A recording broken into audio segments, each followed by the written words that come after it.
Hello and welcome to Herman Hits the Road. And in this video we're going to be getting some airbag suspension.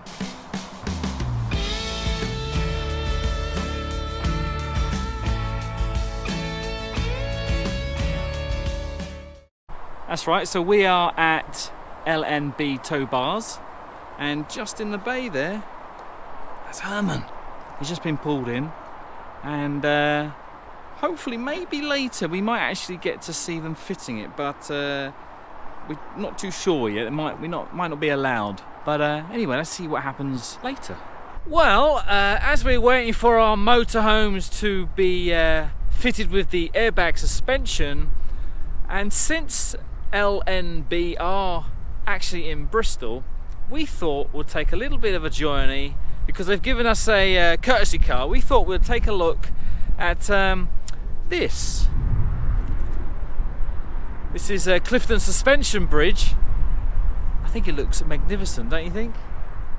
There's this little outcrop here with a little fence around it, metal fence. I wonder if you can get there. That'd be interesting.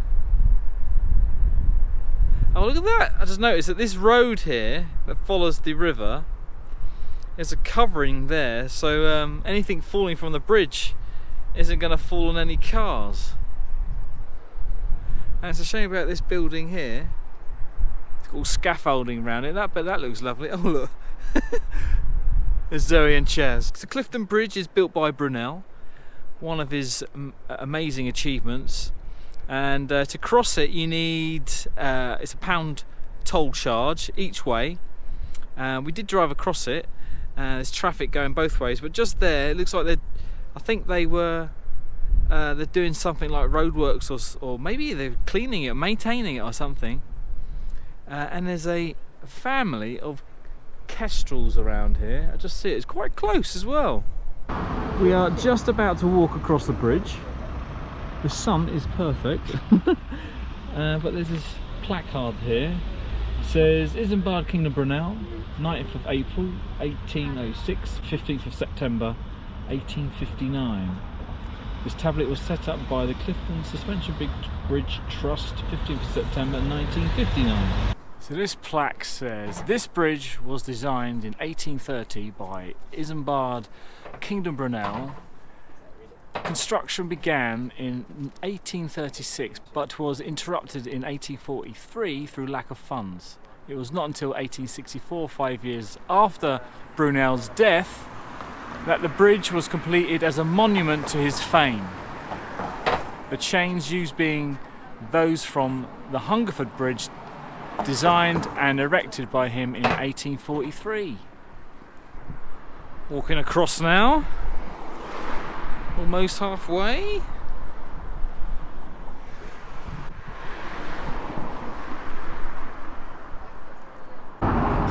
There's that cave again, or whatever it is. I haven't seen any way to get in there though, which is unfortunate because that looks really cool.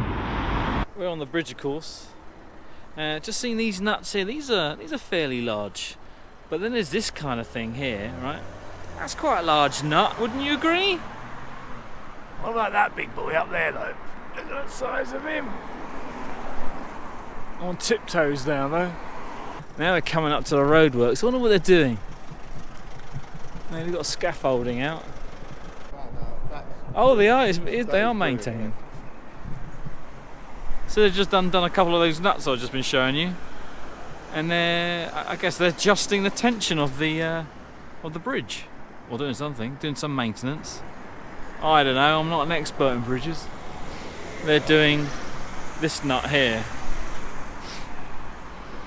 This twists. So there's a thread at the bottom at the top. Let's just have a look where we've just come from. Look at that. Looks amazing. I'm looking over to the left here, further up the river. An amazing sight, actually. So back to checking out our air suspension, see if that's been fitted.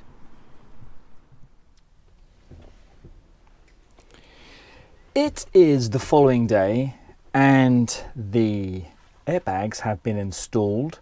We weren't allowed to film any of the installation, but that doesn't stop us taking a look around the motorhome and seeing what they've actually done. But first of all, a demonstration and see what things look like in Herman.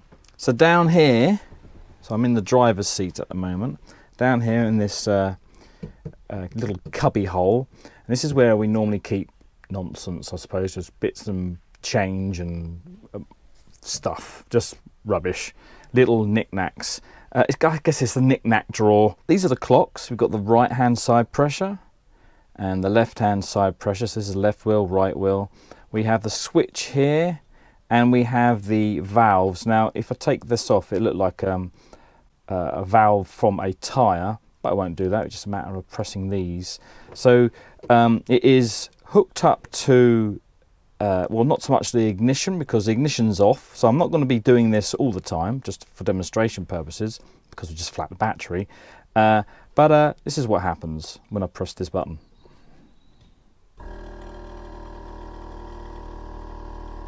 Alright, so they both get pumped up.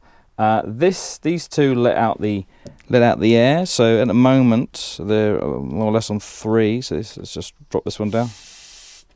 That's on 3, back the same at the moment. Press them both at the same time. There you go. So we were driving home on about 3, and that seemed to give us our, well, it's a lot more steady going past motorhome, going past lorries and things like that. It was a bit windy. You could feel the difference. Even though we have new leaf suspension at the back and new spring suspension at the front, which helped enormously, this is even, makes the performance even better. It does feel more like we're going on driving on rails now, which is a good thing. So what's behind this? Let's just take a look. If I move the drawer or cubby hole back, you can see that the pipework and the power, this is the power to the switch, pipework goes in down through the bottom there. And then you need to go outside for the next part, so let's go and have a look at that. So here's the gas locker just below the little cubby hole, and you can see that just up there is where the cable and the pipes come through, go around the back of the gas bottle here and down the side of this conduit which they've added, and straight down the bottom under here somewhere. Now then, this is now it comes back into the motorhome. Right, underneath the seat you'll see the compressor just there. It's quite a small thing, it's not that large, it's the same, probably the size of a box of tissues. Right, so that comes in and then goes back out to the airbags. So let's follow the cables for that and see where that's going to take us. So these cables here, they come out of the gas locker and go back up into the motorhome somewhere up there. I can't see where I am at the moment. Right underneath the seat. And they come back out along here, along the chassis rail, over in that direction. Then they run along the other side of the motorhome and split off. So one goes to that airbag and the other one goes to that airbag. So it's all good stuff and it works well. So we're going to do a little test here. Now I'm not level at all, but you'll see that we've got there 70, just below 73 here. Just pointing to it, just below 73, and this side we've just got just below or just above 73. So okay, so let's see what happens when we start pressing buttons.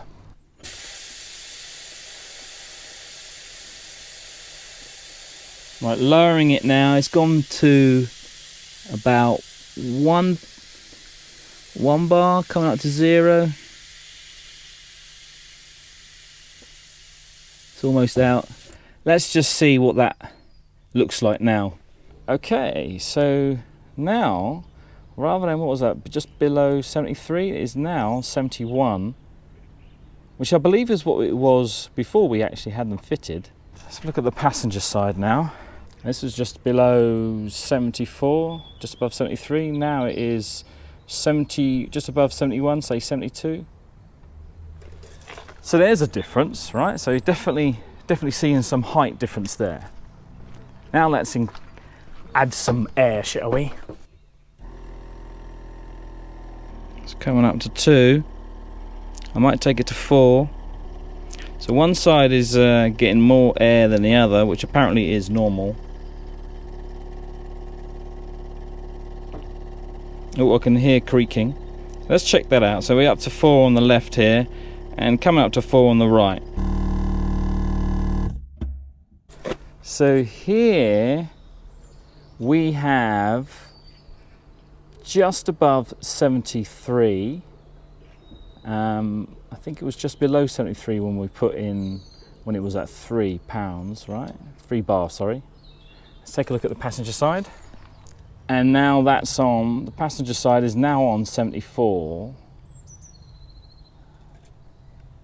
Yeah, so I guess what's happening is obviously they inflate, they increase in size, the height increases, I should say, and it gets to a certain amount where it can't actually get higher anymore. So instead, it just gets stiffer and stiffer and stiffer, which is great, right? That's how it's supposed to work, which is amazing. Now, some of you may be wondering, where's the gas tank? So the compressor pumps the air into a gas tank, and then the gas tank really sends the feed of the pressure to the airbags. Well, this compressor, the Dunlop compressor that we have installed here, doesn't require a tank to contain all that compressed air. So that's why we haven't got one. It just goes straight from the compressor straight to the airbags. So Herman has airbag suspension at the rear now, and driving him is, really good now. He's very true on the road. Steering is perfect. It's almost, I think it's like a modern motorhome, to be quite honest. There's none of this sway that we get. We do get a little bit of a movement when we go past the lorry, but I guess that's just a matter of turning up or putting some more air in the airbags to eliminate that bit more. If this video helped you decide whether or not you need airbag suspension, or maybe you just enjoyed it. You enjoyed the fact that we went to Clifton Suspension Bridge. If you have not seen that before, or if you have seen that before, let us know in the comment section below. If you enjoyed the video, please give us a thumbs up, and don't forget there's that subscribe button and the little bell notification to get notifications on when we create videos and make them go live. So what do you think of our airbag suspension? Do you think it's worth it? Do you think it's a good addition? Do you think it's a bad addition? Let us know in the comment section below. Until next time, goodbye everybody, and thanks for watching. Or maybe you like Clifton Suspension Bridge, or a whole bunch of other things.